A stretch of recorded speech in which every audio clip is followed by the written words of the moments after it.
el núcleo terrestre se ha desatado una fuerza aniquiladora.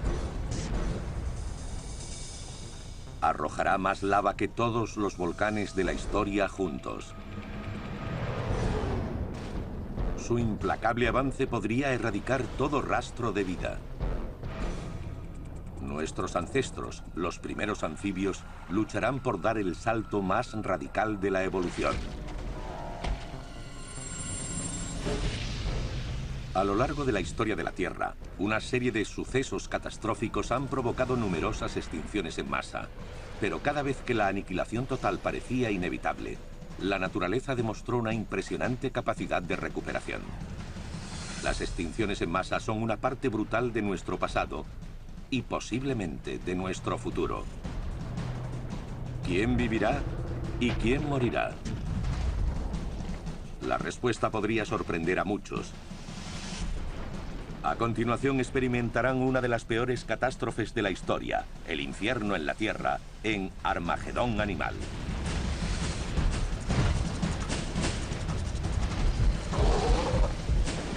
Armagedón Animal. Nuestra vida se basa en la muerte de otros. Leonardo da Vinci, siglo XVI.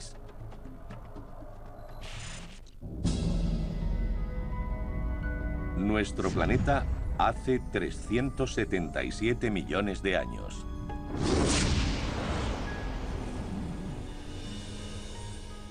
Estamos en el comienzo del llamado Período Devónico Superior, millones de años antes de la existencia de humanos e incluso de dinosaurios.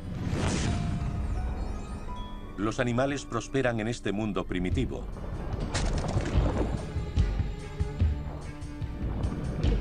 Al menos por el momento. La vida en la Tierra está a punto de verse amenazada por la segunda gran extinción de su historia. Puede que la primera fuera provocada por la explosión de un rayo gamma.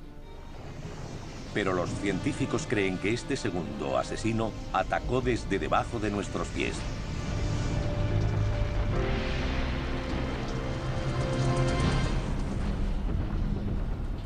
Se denomina pluma del manto a un mar de magma que se abre paso hasta la superficie terrestre. Contiene 2.300.000 kilómetros cúbicos de roca líquida, suficiente para sumir al planeta entero en una espiral de muerte. Las plumas del manto son grandes mares de roca ardiente que, por motivos que desconocemos, se desprenden del resto del material magmático y salen a la superficie terrestre. Hace más de 20 millones de años, una de las burbujas, de la que podríamos llamar la lámpara de lava de la Tierra, salió a la superficie desatando un infierno. En su ascenso, la pluma va moldeando y derritiendo la corteza terrestre desde abajo. El Armagedón es solo cuestión de tiempo.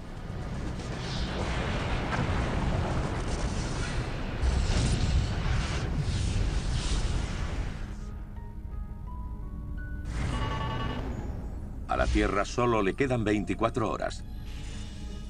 En este periodo el planeta es un mundo templado de islas tropicales en un mar interminable. Sudamérica, África y la Antártida forman un supercontinente en el Polo Sur. Los demás están divididos en una serie de enormes islas cerca del Ecuador.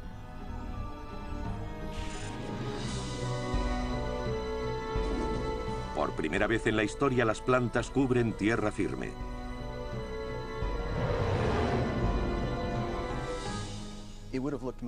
Tenían un aspecto muy distinto al de los bosques actuales. Probablemente eran húmedos, calurosos y bochornosos. Había helechos grandes como árboles, pero ninguno de ellos con flor. Las plantas con flores no existían aún en el Devónico. Las únicas criaturas que pueden encontrarse en estos bosques son insectos.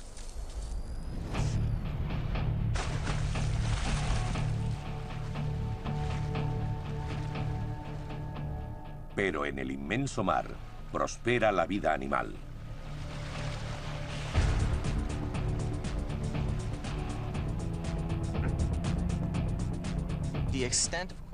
La extensión de los corales en el periodo devónico era de 1 millón de kilómetros cuadrados, mientras que hoy en día es unas 10 veces inferior.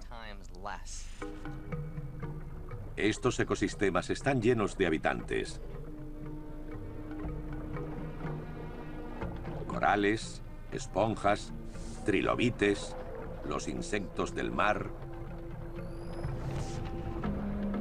y nautilus, antepasados del pulpo y el calamar.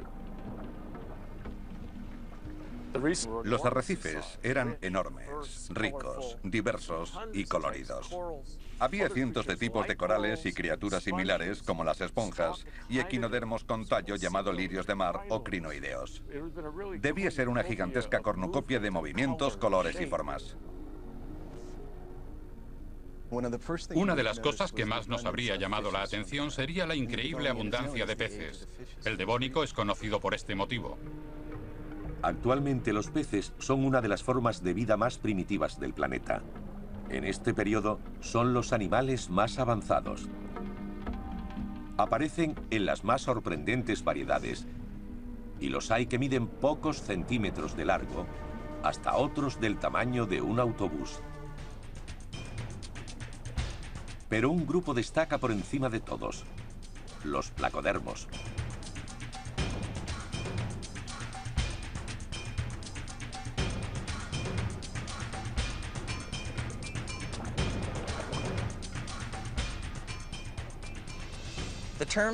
El término placodermo se divide en placo, de placa, y dermo, que significa piel. Cuentan con una serie de placas óseas que le recubren la cabeza y el lomo.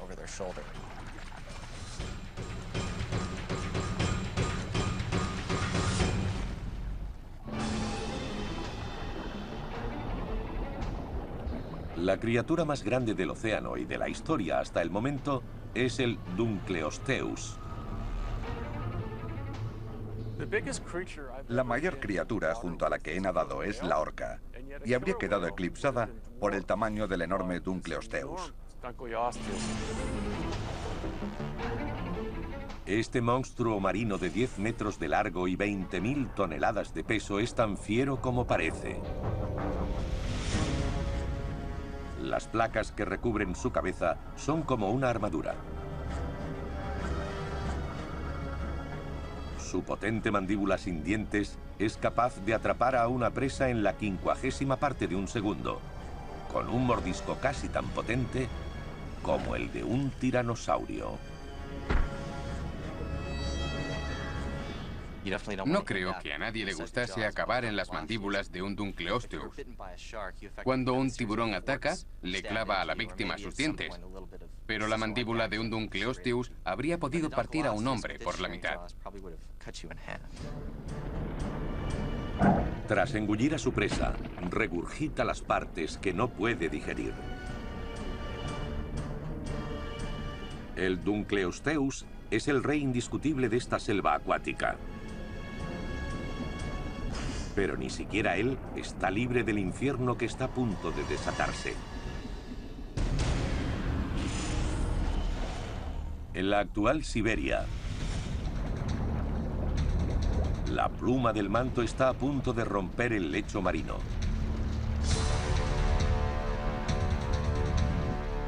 La vida en la Tierra cambiará para siempre.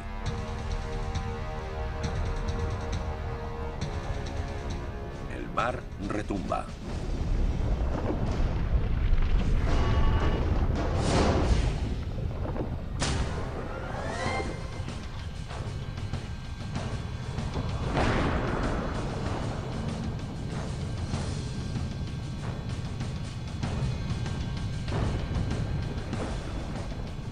Fuertes chorros de gas caliente surgen del interior de la Tierra.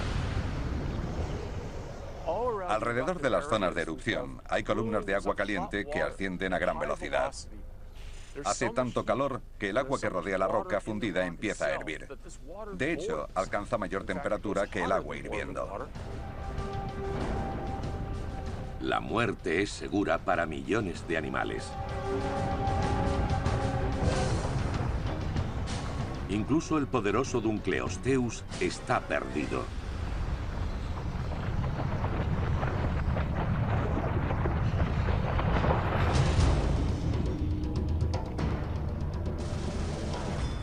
Los derrumbes de rocas submarinas destruyen los arrecifes en cuestión de segundos. El magma surge por profundas fisuras.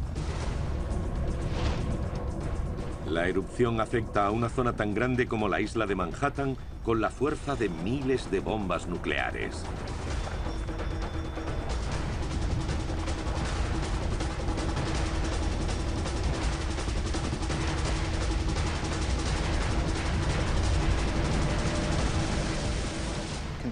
Si comparamos la pluma del manto con algo más familiar, como la erupción del monte Santa Elena, podemos decir que su magnitud fue mucho mayor que la de cualquier erupción catastrófica de nuestra historia.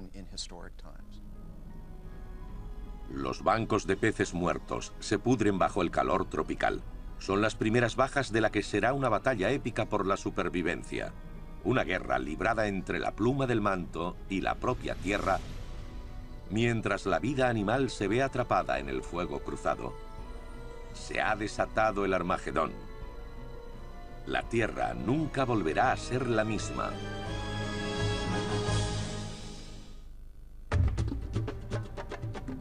Bajo un cielo sin estrellas resonaban suspiros, quejas y profundos gemidos. El infierno, Dante 1308.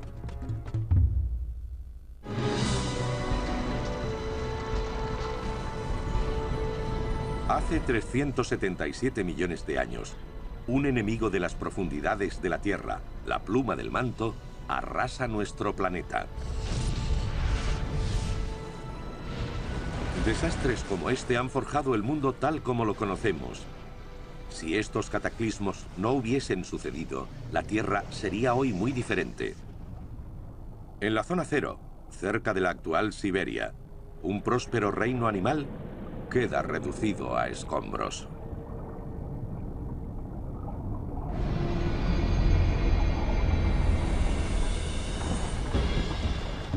Y este es solo el comienzo. El enemigo extiende un anillo de fuego de miles de kilómetros de diámetro. No solo se produjeron erupciones volcánicas y fluyeron ríos de lava, sino que además la actividad tectónica era muy fuerte, de modo que el fondo marino empezó a cambiar al quedar cubierto por una nueva capa de material volcánico. Pero la corteza terrestre no es lo único destruido.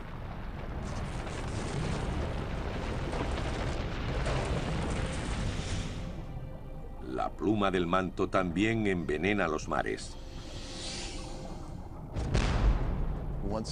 En cuanto la lava entra en contacto con el agua del mar, genera una gran cantidad de compuestos tóxicos. Se desprenden muchos metales, como plata, oro, cromo, hierro, magnesio y otros. La contaminación se extiende como la radiación de una explosión atómica.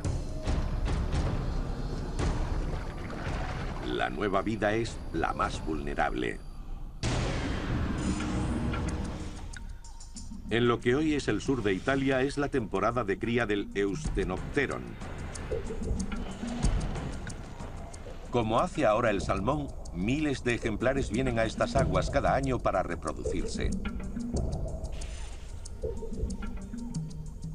Estos ágiles depredadores son casi tan grandes como el hombre y se comportan de forma violenta. Se les denomina sarcopterigios, pues sus carnosas aletas son precursoras de las actuales extremidades.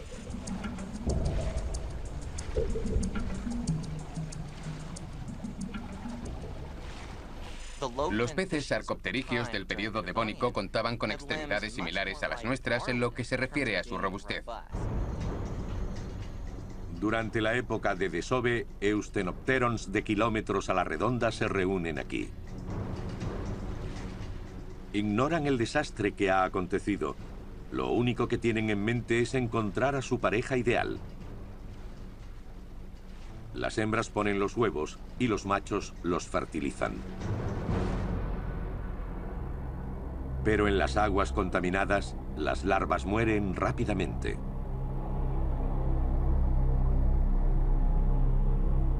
Esto diezmará su población poco a poco hasta desaparecer para siempre.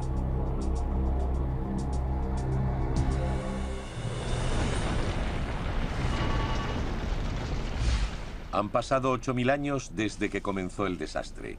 Un simple parpadeo en el nuevo periodo de extinción en masa.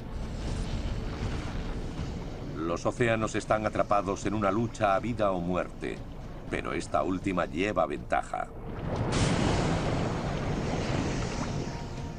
El enemigo ha liberado miles de millones de metros cúbicos de gases tóxicos, en su mayoría dióxido de carbono.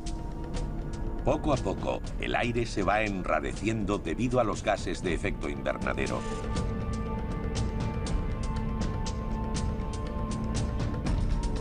Las temperaturas se disparan. Las corrientes oceánicas se detienen. Lo que impulsa las corrientes es la redistribución del calor. El calor de los trópicos intenta abrirse camino hasta las zonas más frías. Y a su vez, el frío del Ártico intenta calentarse dirigiéndose hacia los trópicos. Eso provoca corrientes de agua y vientos. Si los polos fueran cálidos, al igual que los trópicos, nada impulsaría las corrientes y los vientos. La muerte empieza a extenderse por todo el planeta.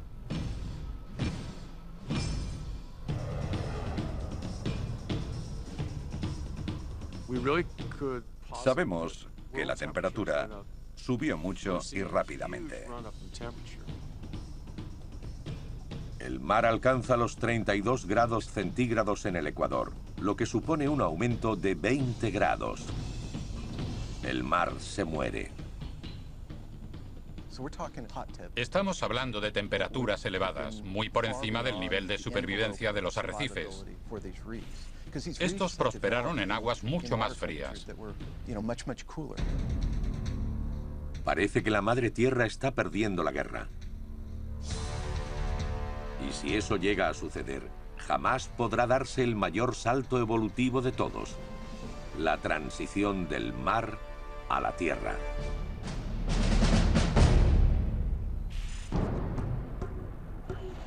Nuestros ancestros, incluido un impresionante pez llamado Tiktaalik, empiezan a notar los cambios sufridos en su mundo.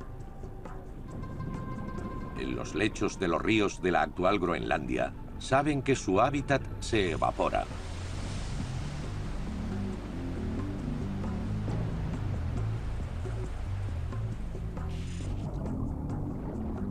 Pero cuentan con una defensa. Una capacidad de adaptación revolucionaria que podría ayudarlos a sobrevivir al apocalipsis. Sintiendo el peligro, estos ejemplares se disponen a emprender un largo viaje. Pero su éxodo los lleva a donde ningún otro animal acuático ha llegado antes: fuera del agua. Sus primitivos pulmones entran en acción. Los huesos de sus aletas les permiten caminar por tierra firme. Esta impresionante criatura es el primer vertebrado en caminar por la tierra. Es la ventaja que necesitan para sobrevivir a una odisea que durará miles de años.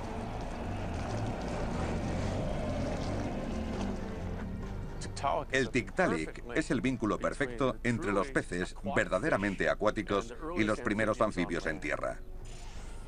Se trata de un pez que evoluciona hacia una condición tetrápoda.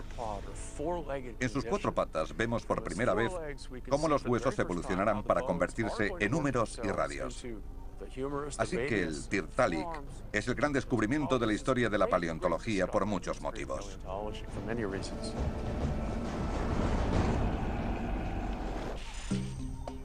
El Tiktaalik cuenta con muchas características nunca vistas antes para la vida fuera del agua.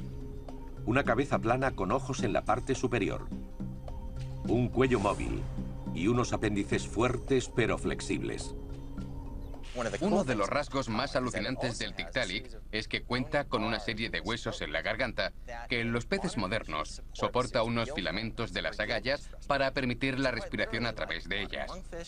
Así que al igual que los peces modernos que respiran mediante pulmones, como el esturión o el salmón, y una gran variedad de formas de vida, el Tiktaalik contaba con dos tipos de respiración, mediante agallas y pulmones. Pero ante la inminente extinción en masa, la supervivencia del Tiktaalik no está asegurada. El calentamiento global los obligará a moverse continuamente en busca de un hogar estable en el que alimentarse, reproducirse y criar a su descendencia. Debía ser una gran ventaja para cualquier pez del Devónico poder pasar de una charca a punto de secarse a otra en mejores condiciones. Los verdaderos insectos estaban en tierra firme: escorpiones, ciempiés, milpiés y muchos otros. Así que probablemente los peces que intentaron pasar de una charca a otra se dieron cuenta por el camino de la cantidad de alimento que había en la superficie. Por lo tanto, salir del agua no solo era una buena oportunidad de refugiarse y de reproducirse, sino también de encontrar una nueva fuente de alimento. Puede que los Tiktaaliks hayan encontrado una fuerza motriz en este mundo cambiante. Pero están al borde de la extinción.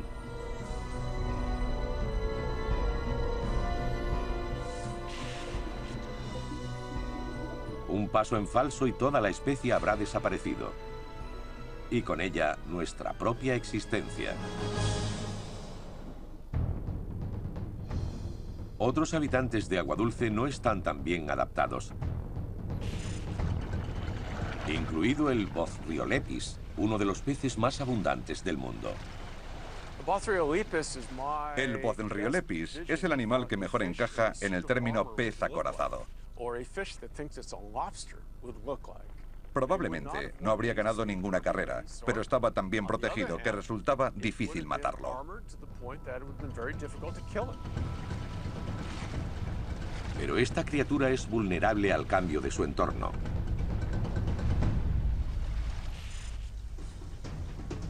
Cada verano, colosales monzones inundan los ríos y arroyos en los que habitan. Pero el agua se evapora rápidamente. Este implacable ciclo ha devastado su hábitat. Los Bothriolepis y cientos de animales más quedan atrapados en el barro, agonizando bajo el ardiente sol.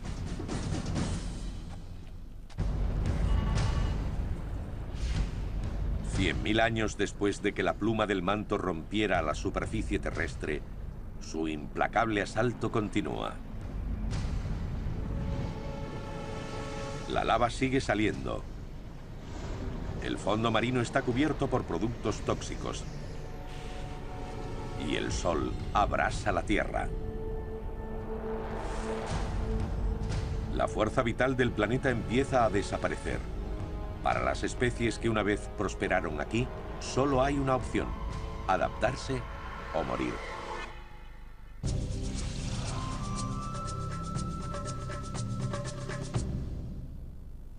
¿Cómo sabemos tanto sobre los Tiktaaliks? El primer fósil de Tiktaalik fue encontrado en la isla de Ellesmere, en Canadá, en 2004. Los científicos se preguntaban si este pez tan extraño consiguió caminar por tierra firme. No era algo fácil de determinar. Los fósiles de su esqueleto se conservaban parcialmente y no aparecían rastros de tejidos blandos, como ligamentos o músculos. Eso supone un problema difícil de resolver para los científicos.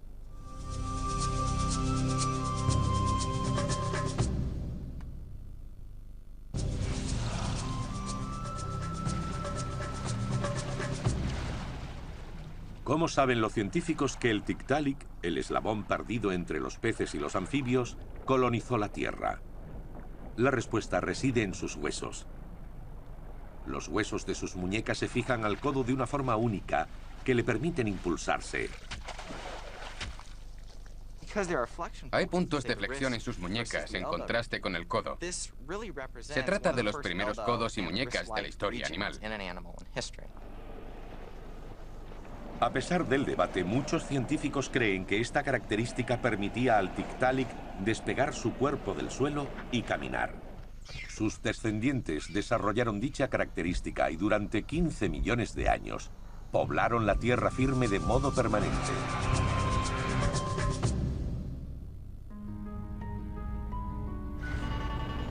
$250.000 años después de que nuestro planeta fuese atacado desde su interior, la muerte va ganando la guerra contra la vida.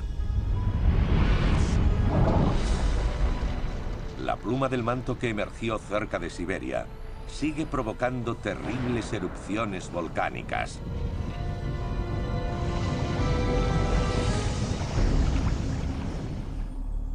Y justo cuando parecía que nada podía empeorar, un nuevo y sorprendente asesino se une a la batalla: la flora. Tenían todos los elementos necesarios: un paisaje vacío que ocupar, agua, dióxido de carbono en abundancia y la luz del sol. La vegetación crece sin medida. Miles de años de hojas caídas se pudren en el suelo del bosque. La primera capa vegetal de la historia. Antes de que esta capa cubriera la tierra, el suelo era una especie de lecho de roca. Pero en el momento en el que arraigaron árboles y plantas, se aceleró el proceso de formación del mantillo. Pero lo que nutre a las plantas mata al océano.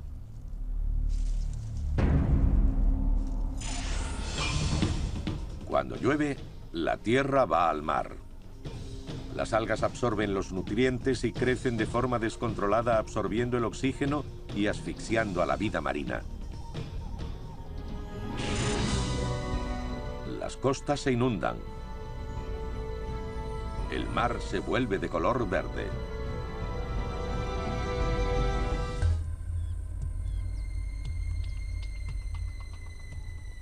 Las pruebas directas de estas terribles condiciones quedan preservadas en el lecho de roca del período devónico.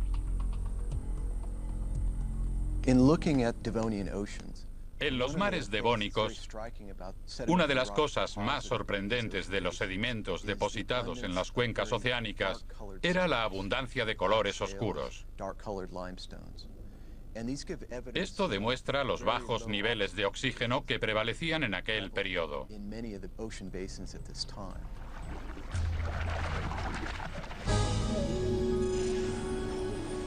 Justo al norte del Ecuador, en el actual Marruecos, el fondo marino se convierte en una tumba solitaria. Un lodo bacteriano es todo lo que queda del arrecife. Los pocos supervivientes pasan hambre. Hubo un tiempo en que esta zona estaba habitada por cientos de Dunkleosteus. Ahora solo quedan unos cuantos.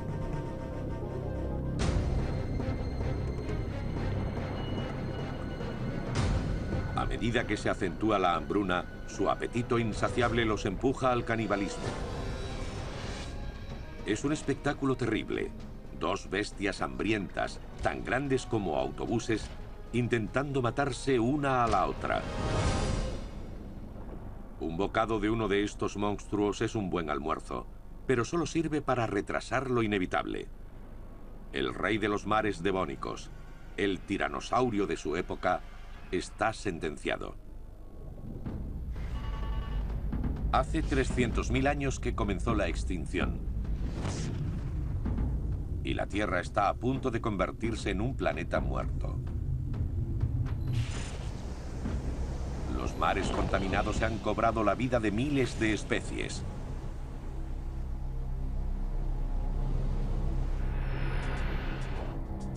La llama del antes floreciente reino animal se debilita a las puertas de la aniquilación total. Pero unas cuantas criaturas han encontrado formas sorprendentes de sobrevivir. En la actual Australia, un animal llamado Mater piscis capea el temporal. A pesar de que estos peces son lo suficientemente pequeños como para caber dentro de nuestras manos, son capaces de aplastar la concha de un molusco con sus potentes mandíbulas. Pero no son sus hábitos alimentarios los que los hacen tan especiales. El Materpiscis, que significa pez madre, es el primer animal conocido que da a luz a una cría viva. En 2005, un fósil de Materpiscis fue encontrado en Australia con el esqueleto de un pez diminuto en su abdomen. Los científicos se dieron cuenta de que tenía que ser su cría. Hay embriones fosilizados de crías sin nacer en estos especímenes. Y no se sitúan en lo que podríamos llamar su estómago, sino mucho más adelante, en la parte delantera del animal. Se trata de una adaptación crítica. Protegiendo a sus crías en el interior de sus cuerpos, las hembras de Materpiscis las ayudan a sobrevivir hasta la edad adulta. Un instinto maternal nacido del Armagedón. ¿Pero será suficiente?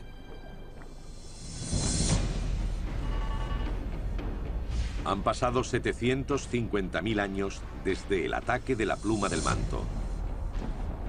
Y su furia ha arrasado el planeta.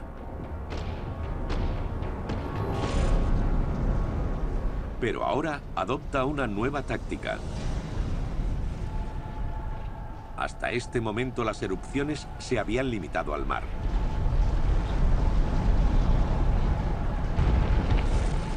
Ahora también tendrán lugar en tierra firme.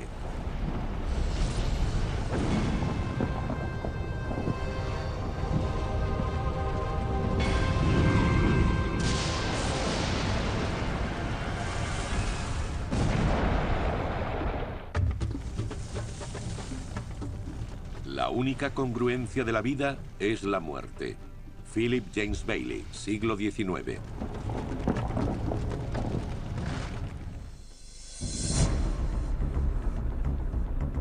Hace 377 millones de años, nuestro pacífico planeta se vio envuelto en una oleada de muerte y destrucción. Los científicos creen que el desencadenante fue una pluma del manto, un gigantesco flujo de roca fundida.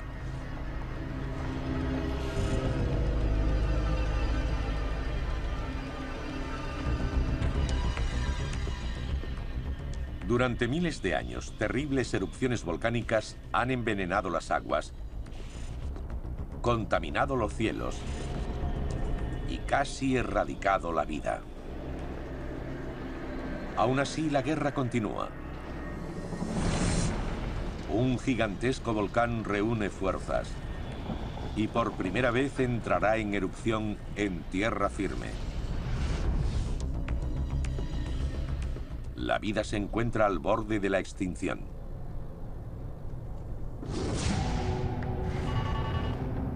Han pasado 1.200.000 años desde la primera erupción. Si nos hubiésemos encontrado en la actual China oriental, habríamos oído un gran estruendo. El aire se habría viciado y su olor sería sulfuroso. Entonces llegaría el caos. Géiseres de fuego líquido se elevan cientos de metros con una fuerza aterradora.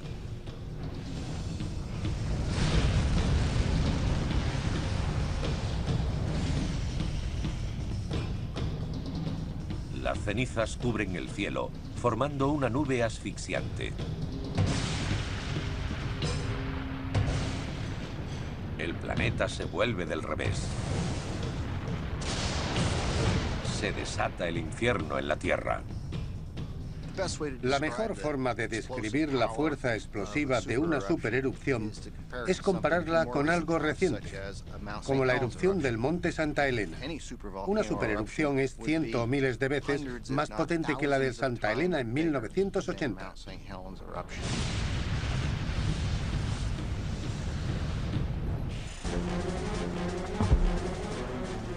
Cualquiera que viva cerca del volcán, incluso bajo el agua, tiene problemas.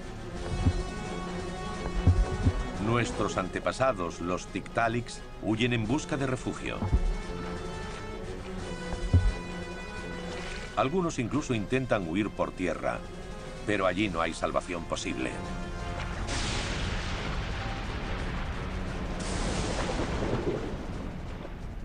Columnas de ceniza de hasta 40 o 50 kilómetros de altura penetran en la estratosfera.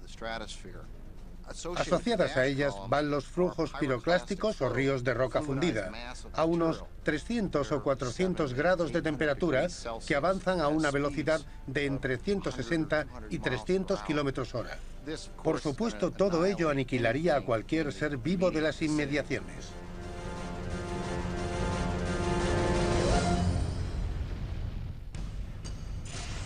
Varias horas después de la erupción inicial, la lava sigue surgiendo por grandes fisuras en la Tierra.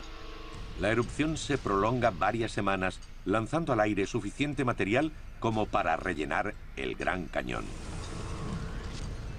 Trozos de roca ardiendo provocan grandes incendios, lo que empeora la situación.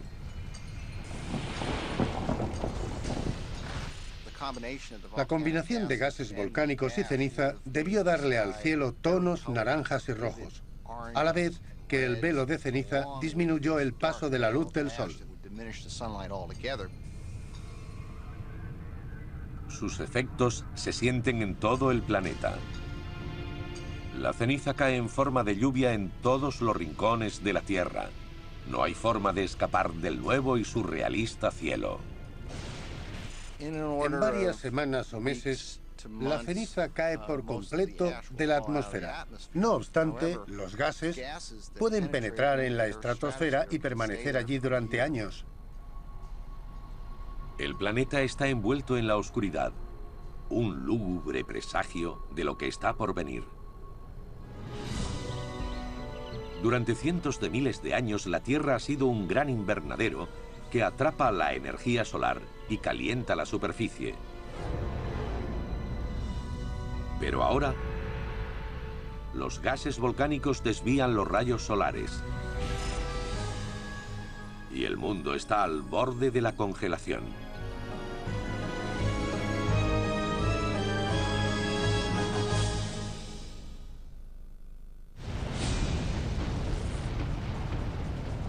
$1,2 millones de años después de que una pluma del manto arrasara la Tierra, una oscura nube de cenizas sume al mundo en un brutal invierno volcánico.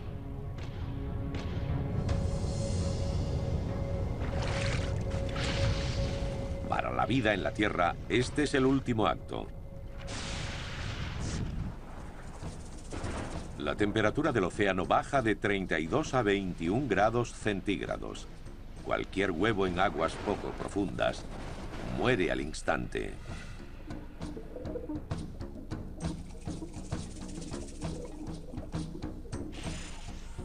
El plancton, los microscópicos habitantes de la superficie que forman la base de la cadena alimentaria del mar, es diezmado.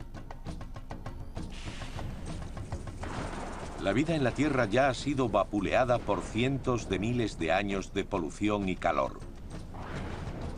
Y ahora esto.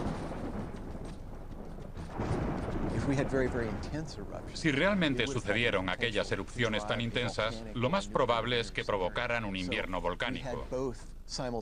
Si eso fue así, el calentamiento global se vio interrumpido por otro periodo de frío extremo. En el fondo de un río poco profundo de Groenlandia, nuestros antepasados, los Tiktaaliks, luchan por sobrevivir. Su capacidad de migrar a tierra les otorga una ventaja crucial. Pero esta nueva forma de supervivencia cuenta con un enemigo.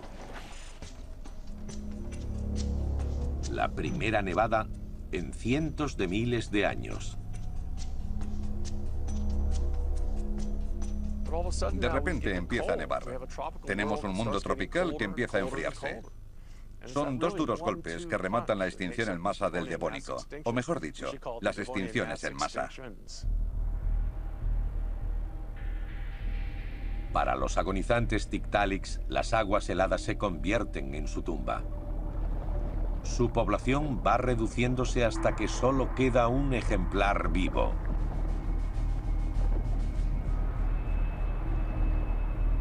Y al final, la especie desaparece para siempre.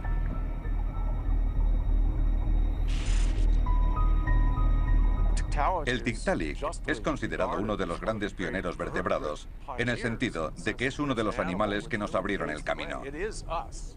Somos nosotros mismos hace millones de años. Pero el Tiktaalik no sobrevive mucho tiempo en este mundo.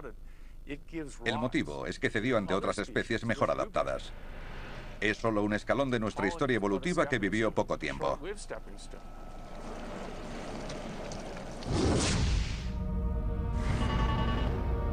Han pasado 1,5 millones de años desde que comenzó la extinción. El invierno volcánico termina y la pluma del manto se consume. Pero el mundo nunca volverá a ser el mismo. Al menos el 70% de las especies han desaparecido. Los océanos, antiguos caleidoscopios de vida y energía, son ahora grises y vacíos. Para nosotros es fácil caer en el error de que la extinción en masa solo afecta a los animales de gran tamaño, pero en realidad suelen sufrir más los pequeños.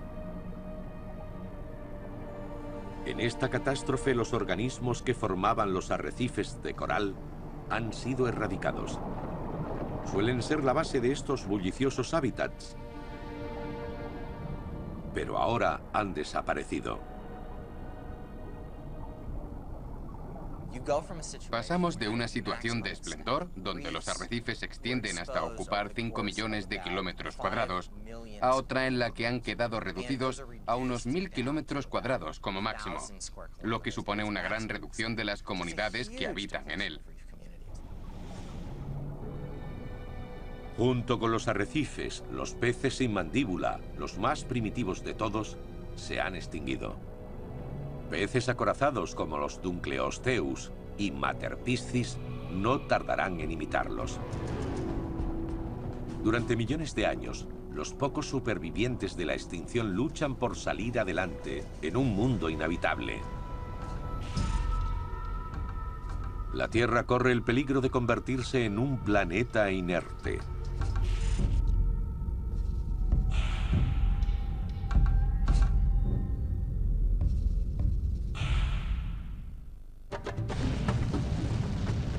La naturaleza no hace nada en vano.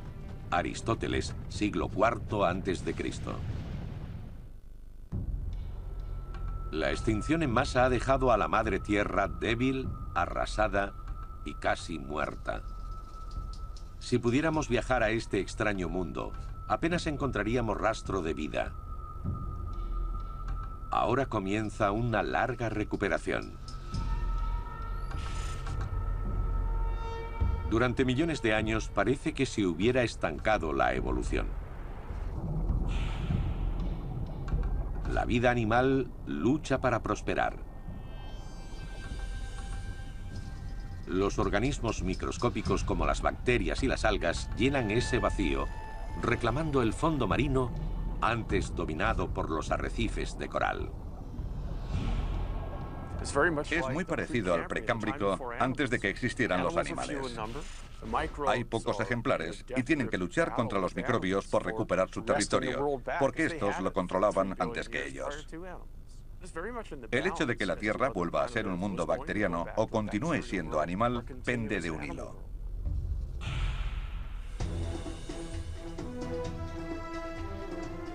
Pero no todo está perdido. Los árboles que anteriormente habían contribuido a la extinción en masa ayudan ahora a recuperar la vida en el planeta. Cada año aportan más oxígeno a la atmósfera. La temperatura se estabiliza. Vuelve a haber estaciones y la vida se diversifica.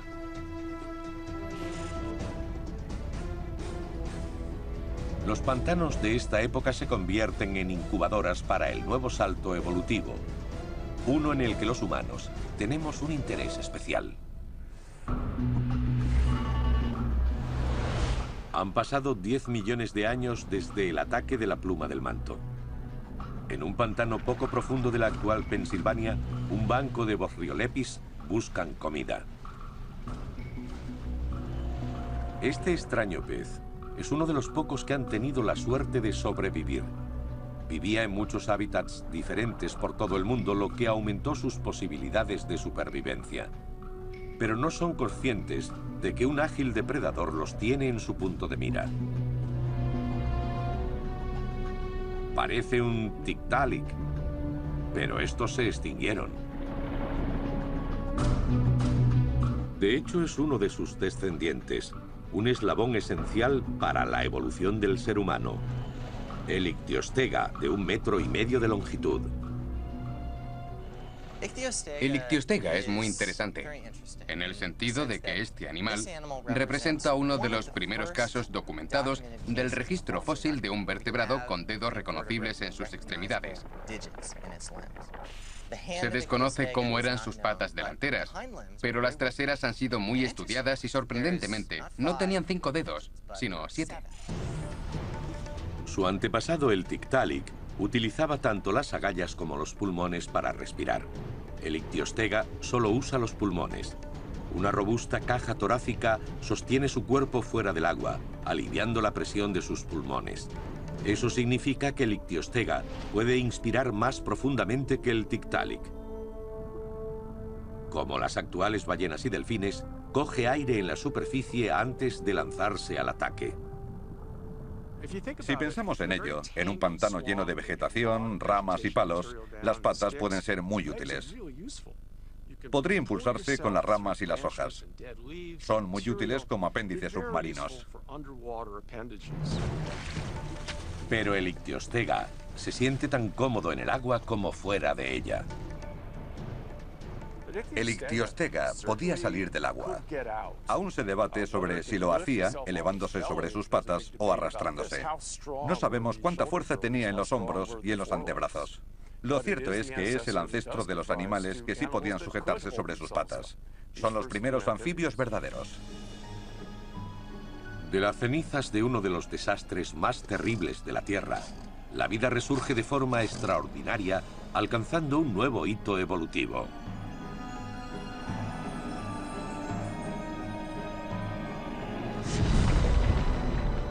El núcleo terrestre continúa ardiendo. En cualquier momento, otra pluma del manto podría amenazar nuestro mundo. En tal caso, se produciría un nuevo Armagedón.